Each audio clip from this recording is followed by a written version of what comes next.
Good morning, everyone. It's Karol Jarkowski from Kentico. Thank you for attending today's partner webinar.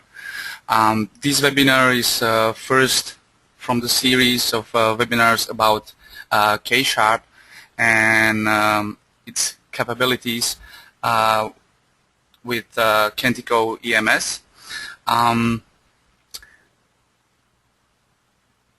First of all, a few organization things as usual. If you have any questions during the webinar, please use questions box that you can find on your GoToWebinar control panel. Also, if you have any issues hearing me or seeing what I'm showing you, please let me know, and we can try to figure it out on the fly. Today, we're going to talk about the K#, as I said. However, we're not going to cover the very basics that you can read about in the developer's guide. Things like default macro methods, complete list of syntax rules, including flow control commands like if else, while, for, or for each. All those things you can find in the developer's guide. So we're not going to go into details on that part. However, as you'll see, we will use them. So if you are not familiar with those, you should make sure that you check our developer's guide. You can find the details about macro engine and K# if you go to the developer's guide and the development macro expression section, where you can find all the details. Also, if you are developer that and you are interested in more in-depth details, you can read a blog post from our CDO, Martin Heitmanek, where he pretty much explains everything important from API point of view that you as a developer should know. What we are going to talk about today is I would like to point out parts of the K# and macro engine that are important, especially for those of you that haven't worked with new K# and macros a lot so far, and those of you that haven't got the chance to dive into this great new feature of Kentico 6.0. As you can see from the agenda, and as long as this is just first webinar from the series that we're going to present, we're going to take a look on K# facts and syntax. Then I would like to talk about security and performance when it comes to K#. I have prepared a demo where I would like to kind of put all those things that we're going to talk about together and show you on slightly more advanced scenario how you can take advantage of K# and macros, because there is really a lot of stuff that you can do, and the scenario that I picked up is basically how to render the mega navigation using macros. I will get to the details what I mean by mega navigation, but I'm pretty sure that you probably know what I'm talking about. And then once we cover basics, we will take a look on the online marketing, what is available from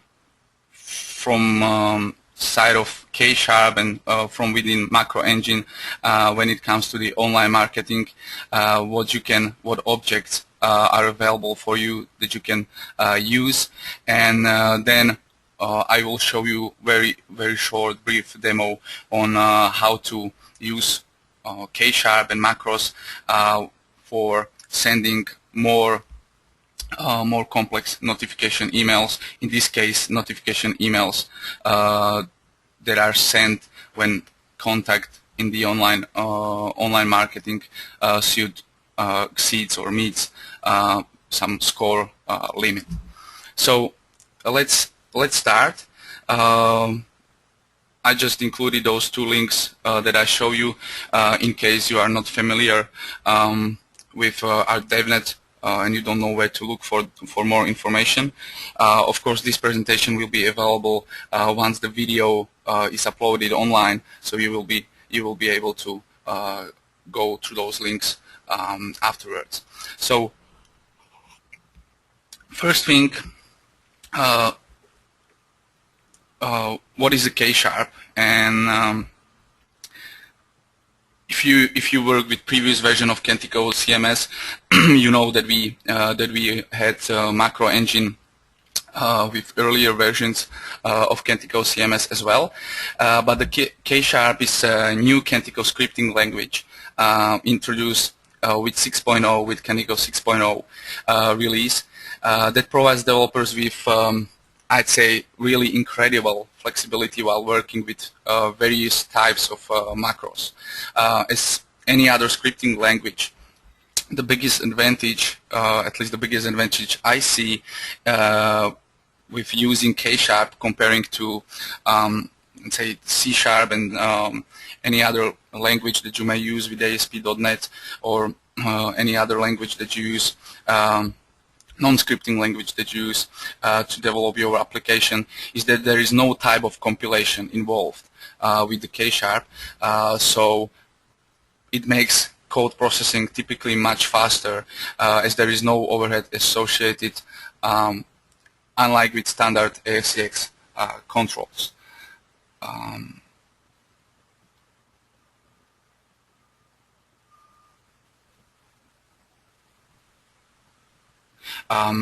If you have trouble to see or hear me, please let me know. I just seen a message in my GoToWebinar console, and it disappeared. So if someone is having an issue, please send the notice once again.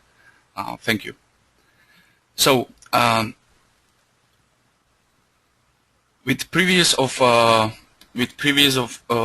version of Kentico macro engine, you've been also able to dynamically evaluate some context data. However, syntax and capabilities were really far away from what's available with new K-sharp and macro engine. With previous version, many scenarios, and especially the type of scenarios that I'm going to show you in the demo in a while, weren't really possible. So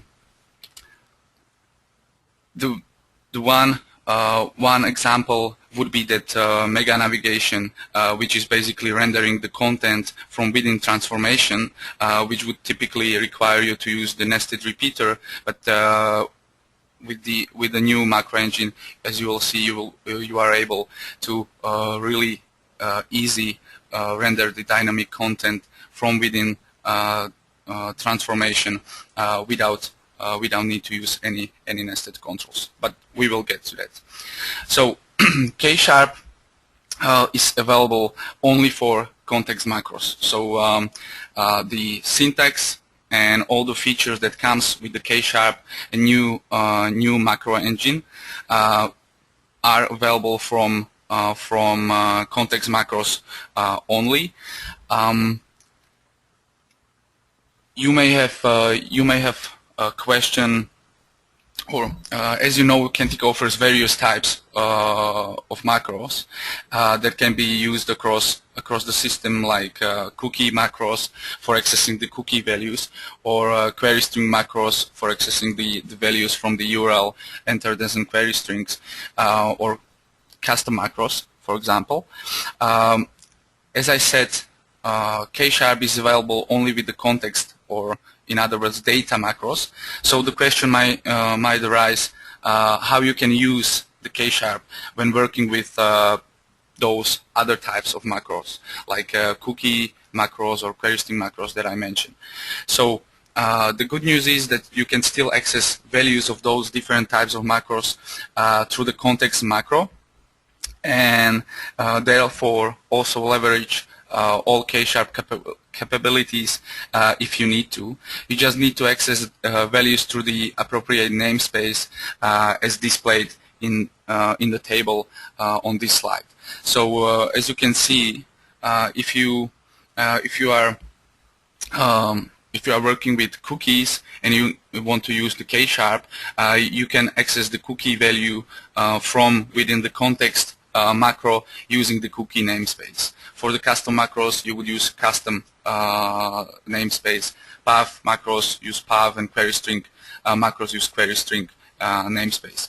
The following part after the namespace is basically the same, so it's identifier that identifies object of certain type. So if you are one more thing, if you are wondering what is the difference between accessing values of those specific macro types through their own macro type, comparing to accessing those values through context macro, answer is pretty simple. There is a difference in performance, and there is a difference on how much load is generated when processing the values accessed through the specific type of macro. If you are working with specific macro types, so let's say you are working with cookies and you are accessing the cookie through the cookie macro, the system basically just take the cookie name and look it up in collection that contains all the cookies that are relevant for current user and current session. With the context macro, however, the macro expression, so the complete text within the curly brackets and percent sign, needs to be processed. So it's the additional overhead is added by K-sharp syntax and semantic analyzer that is processing that expression in K-sharp language. So if you are, of course, if you are not working or accessing the cookies or query string like on every page several times, and with every page load you do performing really complex operations, you won't probably notice the difference. But as long as you are working on the enterprise website, enterprise project, and you really need to be concerned about every percent of CPU cycles, or every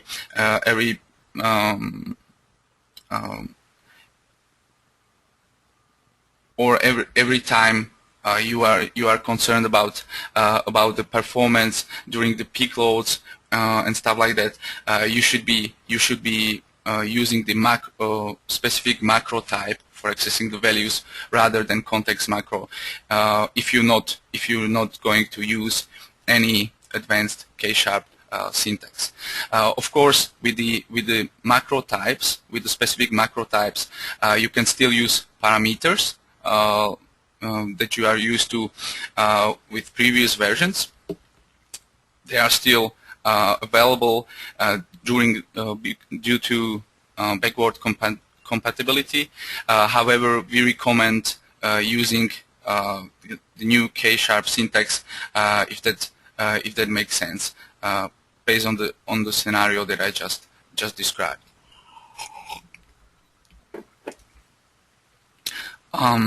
So K-sharp syntax is very similar to that of C-sharp, which makes it easy to use if you have any experience using standard C-sharp language. There are, however, several differences that make K-sharp much easier, and in my opinion more user-friendly for less experienced users. So why I believe it's so, it's because K-sharp creates a hierarchical structure from all the objects available in the current context. Actually, it's not something that K-sharp do. It's something that is ensured through the improvements that we done in a business layer and API. However, it's still used by K-sharp. By current context, we understand all information that is available within the current request, like current user, website information, document, what else, page template, for example, e-commerce related information, and so on. But not only those objects or that information, but also any also objects and collections that allow you to go through the object hierarchy and access basically any object stored within the system. So once again, not just objects relevant for the current request, but also global objects or side objects and so on. That's something that wasn't available not only with the previous versions of macros, but it wasn't available with the previous versions of Kentico at all. So this is a huge improvement that we done for 6.0. When you are going to work with K-sharp and new macro engine, I would recommend you to use tool that Martin, our CDO, prepared for testing purposes. You should have it available with your default installation in a path CMS admin control /UI/macros, and it's object browser ASPX.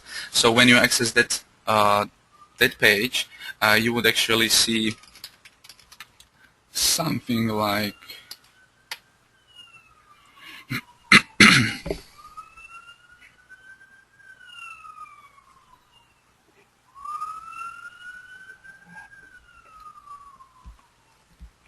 something like this. If you read the Martin blog post, you are already familiar with this object browser. So at the top part, you enter macro expressions. It expects context macro macro expressions. So there is no need to specify the curly brackets and percent sign. Whatever you type in is considered to be part of the macro expression. The content tree below actually demonstrates the content of the CMS context. So whatever you can see in the in this content tree, you can actually access through the macro expressions anywhere in the Kentico UI, wherever macro expressions are supported. So as you can see, there are current objects or objects with the current prefix which relates to the current context, like current user or current site. But there are also collections or objects that doesn't relate to current context only, like global objects or side objects. If you take a look inside, you will see that really the global objects contains all the objects that are available in Kentico CMS, and if you take a look on the side objects, again, it contains all the objects that are site related. So through the context macro and through the CMS context, you can access any object. So what you can actually see in there is CMS context object, which can be used to retrieve the current information on request related objects like user and document, for example. To access that the object from the CMS context, you can type CMS context dot and then the object that you want to access. Those objects from CMS context are by default available directly without the namespace CMS context in front of them. So you can use current site name directly. Then there are contexts that are specific for certain modules. So as you can see on this slide, community context, e-commerce context, forum context, or media library context. However, the information from those contexts or objects are available only if the information on the module or on the object is available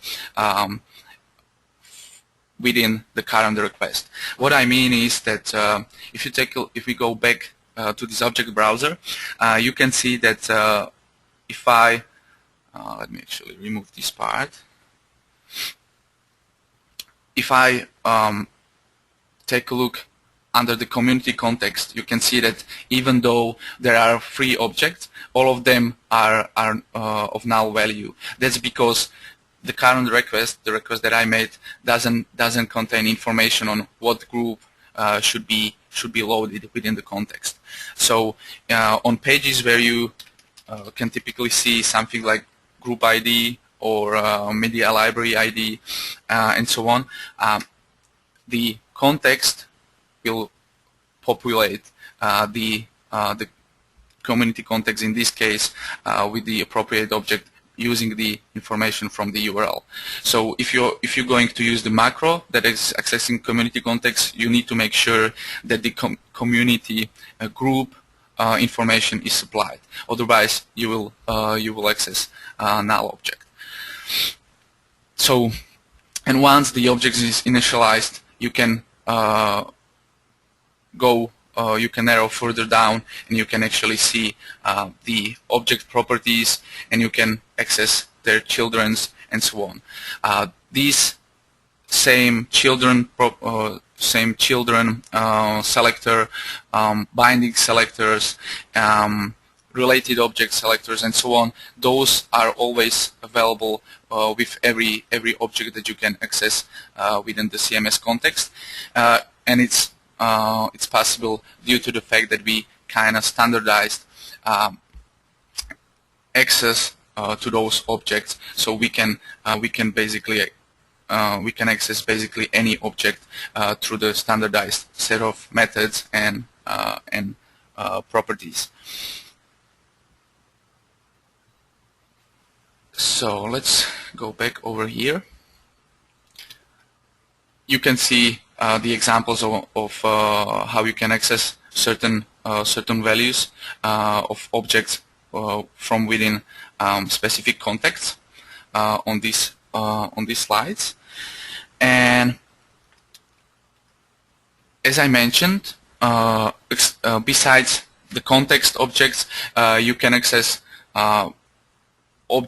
any object stored within the Kentico CMS through the global objects or site objects collections. Again, the examples how you can do that: you are accessing the global objects through the global objects namespace, and then you can access specific class and specific instance of that class or specific object of certain type, and then directly its properties. The same applies for the side objects.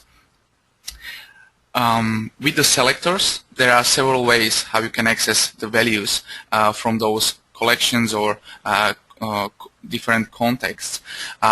So, for example, if you are going to access, if you want to access some document, you can access it through the following using the following syntax. So CMS context current is what you got by default. The root document stands for the root of your website, and then if you want to access the home page, you can do that through the children property. As I said, the children is a selector that is available for any object. So if certain object has any child dependent objects, you will be able to access them through the children object selector. So in this case, I can do children.home, and I will access the home tree node.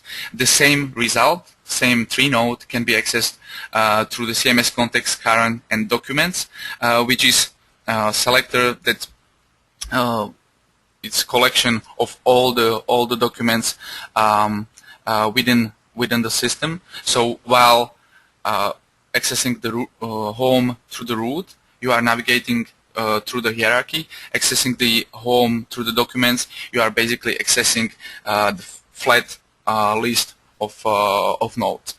As you can see, there is difference between how I access the specific object within the collection.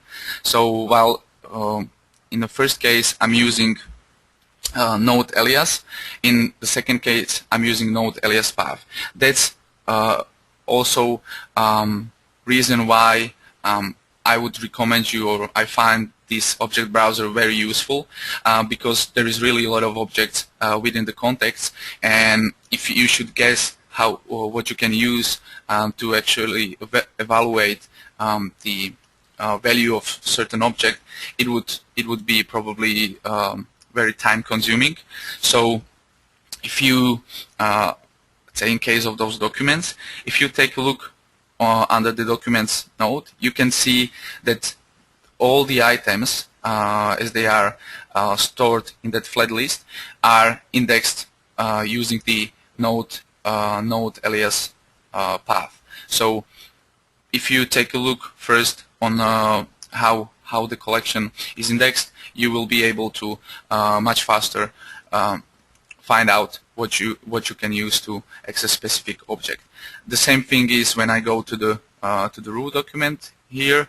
You will see that the documents under the children are identified through the node alias. The one thing to notice is that if you take a look underneath some document where there are documents that have node alias containing some special character like a dash, you will need to access those through the index, like accessing the hash table or something like that, because K# wouldn't otherwise know whether this is single word or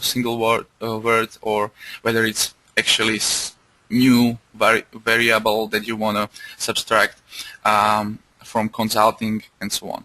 So you should definitely use the tree if you want to be sure what to use.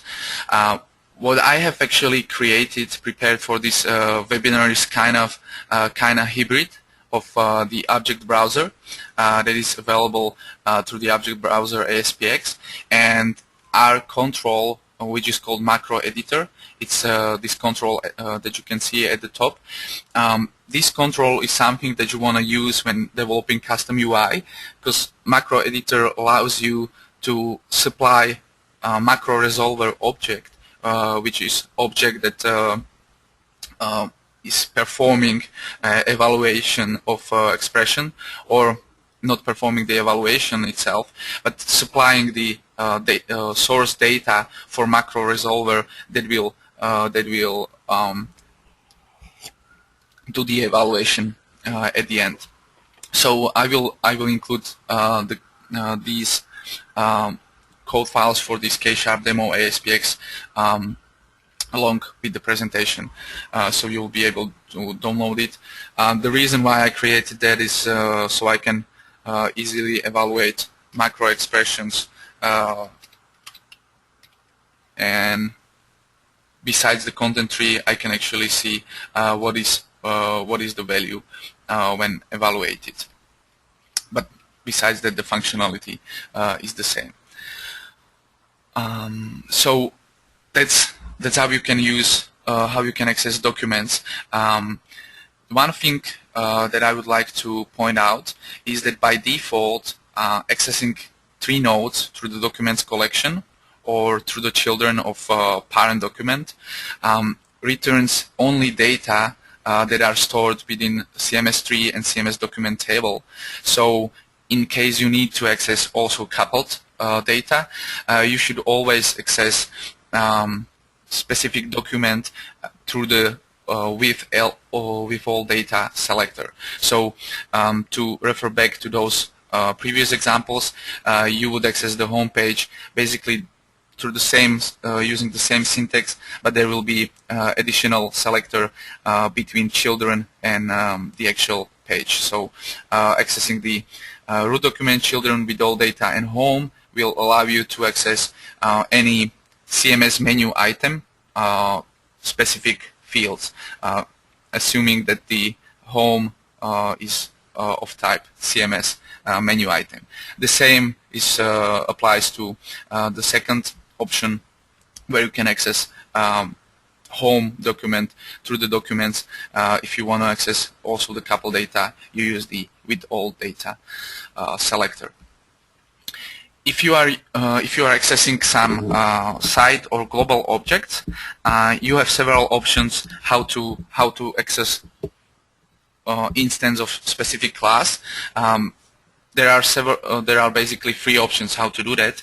You can either use the plural form of the class name. So if the class name is CMS role, the prefix is forgotten, and the whatever left is turned into plural. So it basically matches the class code name in the plural form. So there is a role class. The plural is roles, so you are able to access roles through this selector. You can also access that the same collection through the selector over here, or you can, and that's from my point of view the safest way to access the specific collection through the using the actual class name. If you want to access the specific object from that collection, it's very similar to what you can do with the documents. You can use the code name of that instance to access or identifier, better said, to access the specific object. So in case you want to access this CMS basic user role, you can do that in those three ways. The other thing is that K# supports variable declarations as a part of the macro expression, which means you can basically declare some internal variable, and it will be available for any other macro expression that is evaluated within the same context. So if you writing an email template, or if you are writing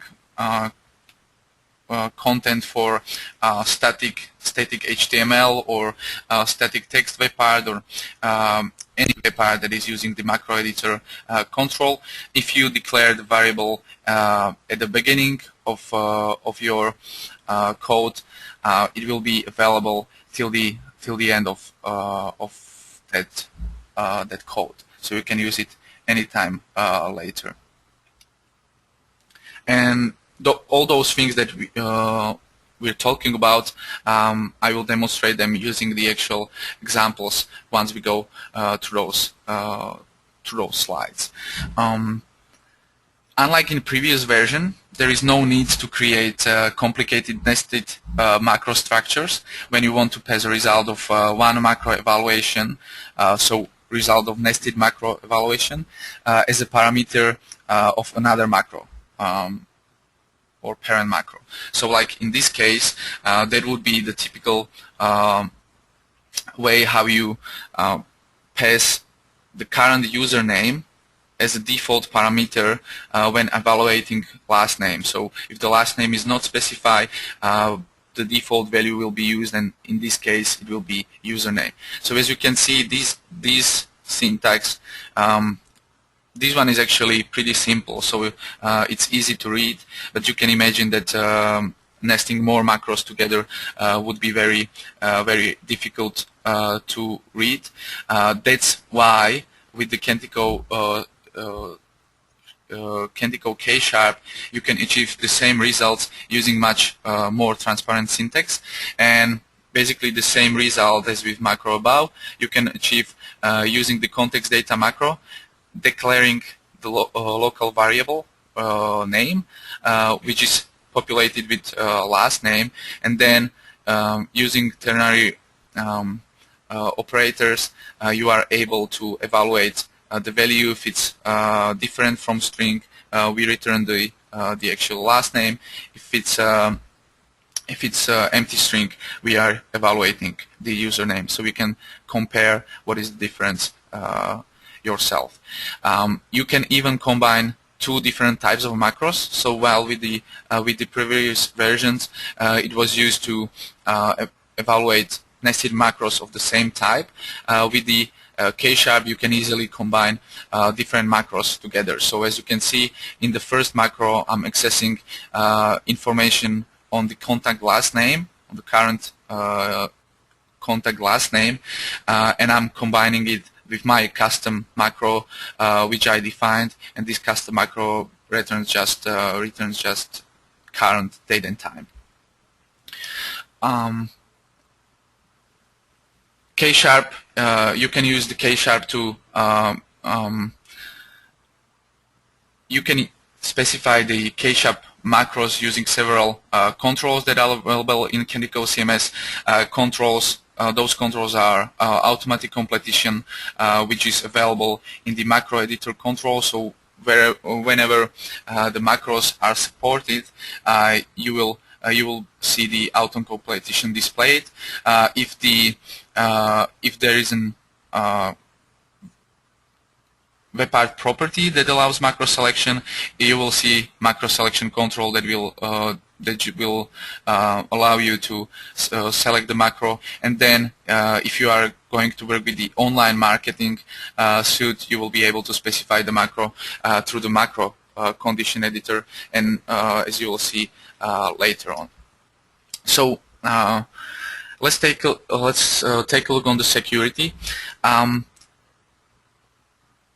As long as K-sharp exposes hierarchical tree of objects available, there has to be some security mechanism that makes sure that unauthorized users or editors, developers aren't available to navigate through the object tree and access the content they aren't allowed to see. That's why permissions are checked at the time the expression is evaluated. When the K-sharp identifies that security check should apply to specify macro expression, you may notice that once the value of the field containing macro is saved, the hash sign is added right at the end of the expression. It basically indicates that behind the scene information on the current user, that the user that defines the macro is appended to the macro expression. So so as you can see, in the backend, it looks, the hash sign actually looks something like the following example. So it's information on the current user and then the validation hash. Even though you can see it from the live side, it's still present in the field, and that's why you have to keep it in the mind when defining the size of the field. If you plan to support macros in some of your custom fields, you will have to count with the possibility that someone enters the macro that will require the security check, and to avoid the exceptions related to content field length to be too small to include macro expression as well as security hash or user timestamp, you will need to make sure that the field is long enough. There is also the option to force the system to skip the security check. It can be achieved using the add sign at the end of the macro expression. In that case, the security check will be performed for as it would be defined by a public user. When it comes to the performance, as you can see, the data context generating hierarchy of object within Kentico has to read and manipulate with quite significant amount of data. By default, all the information within the data context, so any data loaded within the context, are valid and available for during the time of the request processing, and they are reusable across the system. No data are retrieved from a database unless you require them. So we are leveraging a lazy read. So data aren't or database isn't queried unless the specific object and related data are requested. If you evaluating a collection of objects in the macro expression, it might put significant overhead on your application. So that's why you have option to cache. Cache either the whole context and use the cached version of the context, so data aren't retrieved again when accessing the same documents that were accessed before, or you can cache only specific result of macro expression evaluation. Again, I will show you examples now how to do that. With the second option, so caching only specific expression, you are able to specify also cache dependencies. So while with the cached context, the data are cached unless the cache minutes caching period expires, or unless the cache is flashed. With the second option, you are able to specify the cache dependencies, so you are able to relate the cache item to certain object, and whenever that object is changed, the cached result will be automatically reloaded. So let's take a look on the first demo. Before we actually get to the first demo, let me show you a few examples of how you can use K-sharp and what you can do with that. I have prepared few lines of context macro samples. So if I resolve these, you will see the result in here. What I'm doing here is at the beginning I'm defining some local variable. In this case, it's a role ID, and the role ID value is coming from the role ID that is assigned to CMS basic users role that I'm accessing through the side objects collection. So the role ID contains, as you can see over here, number 2 at this time. Then underneath, I'm doing for each loop on global objects and users, and the users or any object in general allows you to access collection that is called items as fields, and that means that those collections contains values of all the objects from specific collection, so in this case all users, and grouped by field name. So for example, as you can see over here, I'm accessing the collection of full names of all the users from the global objects collection. And in the for each loop, I'm using the print line command that will output the username. So that's what you can see over here. The next sample is actually accessing the role ID as with the first sample, so with the same accessing the CMS role collection from the side objects and accessing the specific CMS basic users role and getting its role ID. So pretty simple. This one demonstrates how you can loop through the objects that are binded to certain certain object coming from some collection. In this case, I'm accessing side objects. In the side objects, I'm accessing the roles collection. From the roles collection, I'm accessing the CMS basic users role and the bindings information. The bindings information is actually information on any objects that are related to this CMS basic users role in this case, but the same applies to all the other objects. So the bindings for sites would be, binding for sites would be site role, for example, and so on. So in this case, I'm looping through the user roles, and from the specific user role, I'm accessing the user object and its username properties. So user role is basically collection of user ID and role ID, pairs of user ID and role ID. But thanks to the standardized business layer and standardized access to the objects, we are able to translate the user ID contained within that object to actual user object.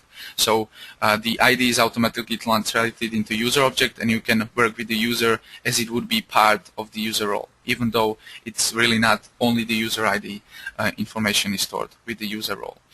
And then at the end, I'm actually accessing the role ID variable that I declared at the top. So that's this set of samples. Then I have a few others, but from those I will show you just this one, because the other two we will actually use later. So what you can see over here is example of how you can cache the result of some macro evaluation. So in this case, I'm accessing all documents with couple data, and I'm calling the where method, where function on that collection. The where function allows you to specify the where condition to filter the data from the specific collection. So in this case, I'm displaying only documents that are located under news document, and I'm caching that result for 15 minutes using the news documents and as cache key. And as you can see, I'm also specifying the cache dependency. In this case, I'm using the news document as a cache dependency. So anything change, any document is changed underneath the news document, the content of the cache with this key will be flashed and will be reloaded when requested next time. The second example is basically the same thing, but caching using the cached context. So let's take a look on the demo. We are kind of running out of time. I haven't realized it will take so long to take those basics. So the demo that I prepared is rendering the mega navigation. If you are familiar with mega navigation, you would probably agree that this could be considered a mega navigation, even though it's not so mega. The bottom line is that there is a scenario. Let's assume that there is a requirement that I should display multiple columns as an sub menu of the drop down menu.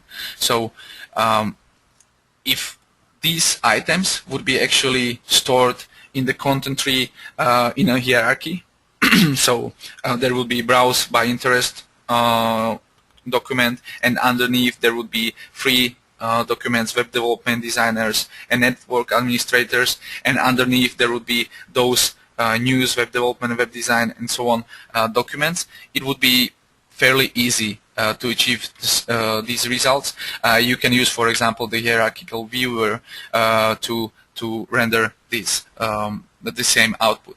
The thing is that to make it more complicated, the requirement in our case is that the documents that should be displayed in this mega navigation doesn't or cannot be stored within the single location. They might be stored all over the website. So what you can do, and how I approach this problem, is that first of all I have added custom field to document types. That custom field is basically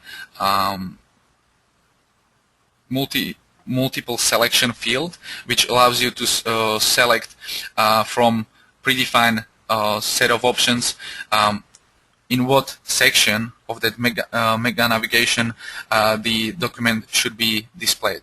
So for example, if you take a look on the page menu item document type, the field is menu item mega menu category, and as you can see, it's multiple choice control with hard-coded options. So if I take a look on services and web design, for example, you will see that this one is using is specifying the designers as a mega menu category. The web development is using the developers, and network administration is using the network administration option.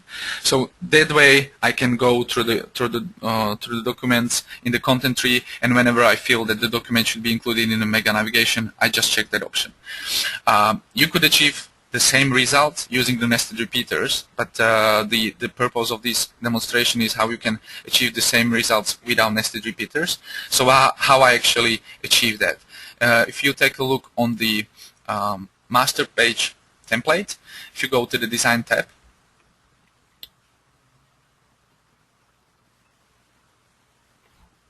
and I will actually open the solution over here, because there is of course related code files. So going here,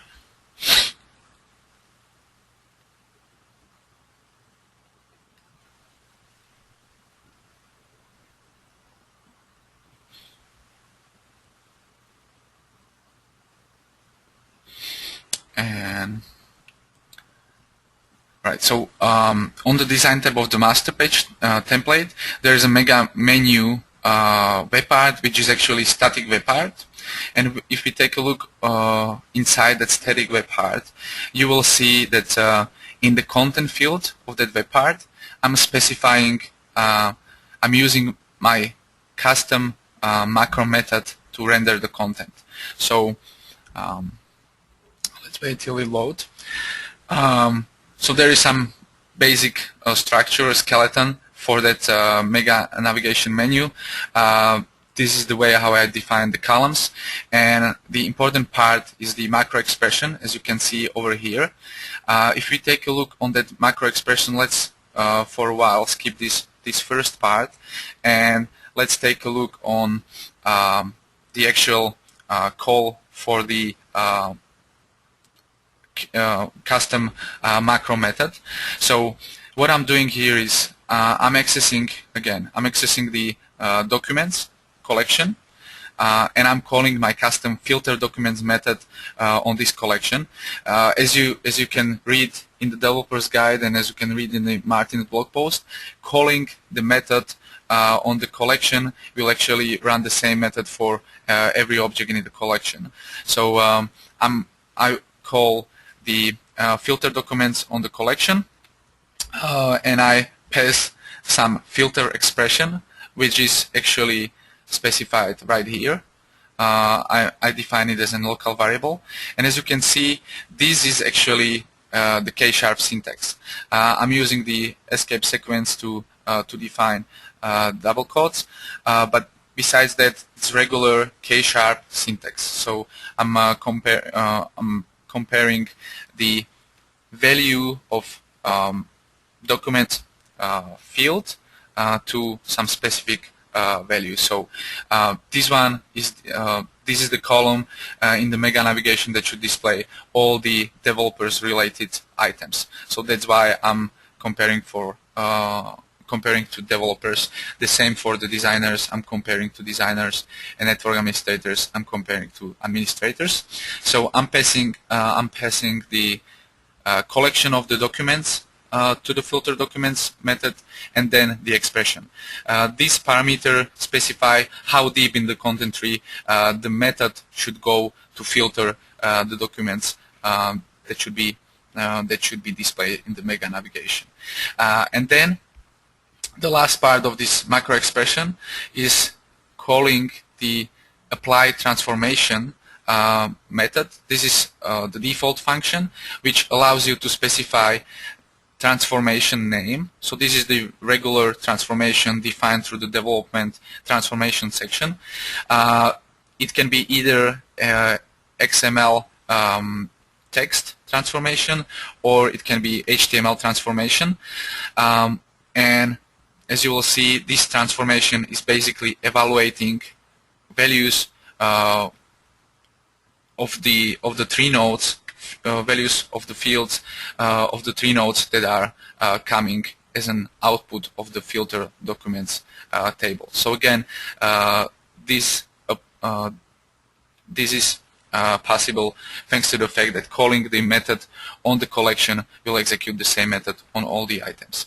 So as you can see, this would be actually the place where you would place nested control. If there would be transformation, you wouldn't be able to do that through the static text if you're not using the inline controls or something like that. So this is much simpler from my point of view, and the most important, there is no dynamic compilation when the transformation is loaded for the first time, just because it's a virtual object. So let's take a look on how I register the custom filter document method and what it does. In the solution, I have again, this is something that you want to do when you're going to register your custom method. So under the app code, there is a sample macro module. You can create your custom class, of course. The important thing is that it has to inherit from CMS loader attribute, and it has to extend partial class CMS module loader marked with the unique attribute. And in this method, within the init method, I'm registering my custom filter documents method. The purpose of parameters is explained in the developer's guide. I just mentioned really quickly that I'm expecting I'm returning the list of tree nodes, and I'm expecting minimum of two parameters, where the first one is the tree node collection. The tree node collection is the type of the data type that is returned by documents, accessing the documents collection from the context. And then the second parameter, which is the actual condition that I want to use to filter my documents. The second registration is the registration of the snippet, which allows me to provide users with easy way how to insert the whole code within the editor. So what I can do is I can go into edit value here, and if I type context macro and I hit Control and space, I can actually find filter documents snippet, and if I do hit tab, you will see that the basic code for calling the custom method is inserted within the context macro, and the cursor is placed at the position where where the user is expected to specify the filter condition. Okay, so I register the methods, and then there is an actual implementation of the method. This has to meet certain requirements, so it has to return the object type, and it has to accept a string, array of object parameters, and then inside the method you switch or you implement your code based on the number of parameters if you support multiple overrides. In my case, I'm supporting only single override with 4 parameters. If you noticed, during the registration, I registered only, I said that 2 parameters are minimum, and I defined just 2 input parameters in here. So that's a 3-node collection and string. The reason why I can still work with the 4 parameters is because I'm using the special parameters option of the register method, which allows me to specify the property that will be automatically passed to my method handler. So in this case, I'm using the child resolver, and child resolver is the object that is available by default from within the context. So if you want to pass a resolver that you will be able to use later in your code to resolve macros, you can use the same child resolver, and you will receive the resolver object.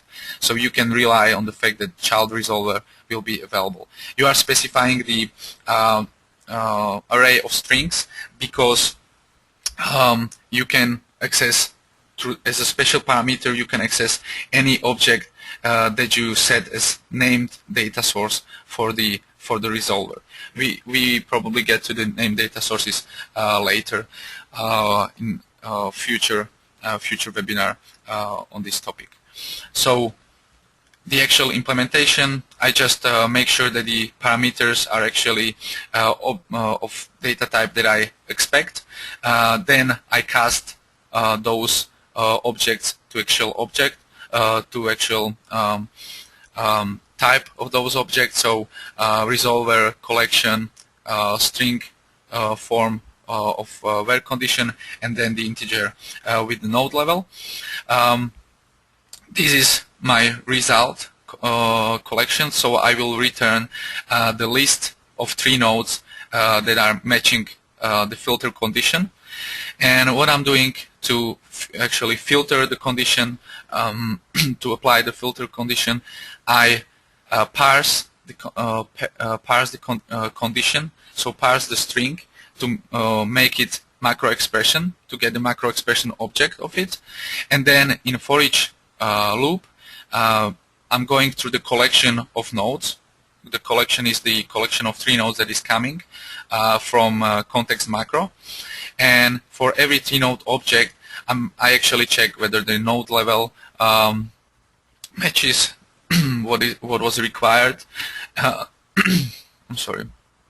And then using the caching capabilities, I try to get the object from the cache first. I implemented the cache to further speed up the performance of this solution. So only first time the parent child objects are loaded. Otherwise, or next time they are retrieved from cache instead of querying database. So those children documents are retrieved with all data. So for the current node parent, I retrieve all the children documents with coupled data. So next time, instead of getting only specific node, I have already a whole collection available, and I can access any of child documents of the same parent node through the cache content instead of querying the database. So I retrieved the whole collection of child documents. I place it into cache with the specific cache dependency, and then I just retrieve or access the specific children document using the node alias of the current node from the collection, just to be able to access the couple data. I set this temporary node, or the node with couple data, as a source data for the resolver, and then I'm using the resolver to evaluate the filter condition. So what's happening in the background? Resolver will apply the macro expression on the on this node, and if the node is matching the expression, or the expression evaluation is equals true, it will add this node into result collection. And this is happening for all the nodes until I go through all the nodes in a certain level of the content tree, and when I'm done, I just return that collection back to the custom macro. As you can see, using the I'm using the list, which inherits from iList interface, and macro engine knows how to work with objects inheriting from iList interface. Therefore, I can call any other K-sharp method, on this collection, and the K-sharp will know what to do with it. So that's actually what I'm doing right here. So this method, my custom method, filter documents, return list of nodes, and I call the apply transformation on that list of nodes. And if you take a look on the transformation itself, you will see that that it's pretty simple. It looks like this. So when I go to transformation, you will see that the mega menu transformation is rendering the list item element, and then the link, where in the custom macro using K-sharp syntax, again, I'm evaluating, I'm getting the URL using the built-in function. So this is default function that takes node alias path, document URL path, and current site name as parameters. It returns the URL that I resolve, and I use it as href for the link.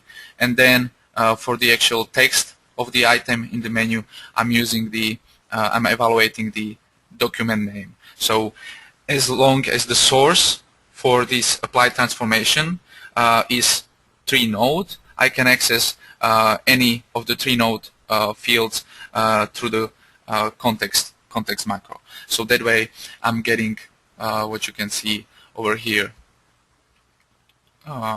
in the mega navigation. So that would be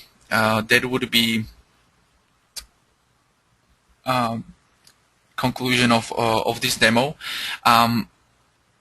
Well, I plan to cover the online marketing as well, but we already passed the time for the webinar. So what I'm going to do, I will move the online marketing part into next webinar that will continue talking about the K-sharp and macro expression, and we'll talk about other advanced scenarios, and we'll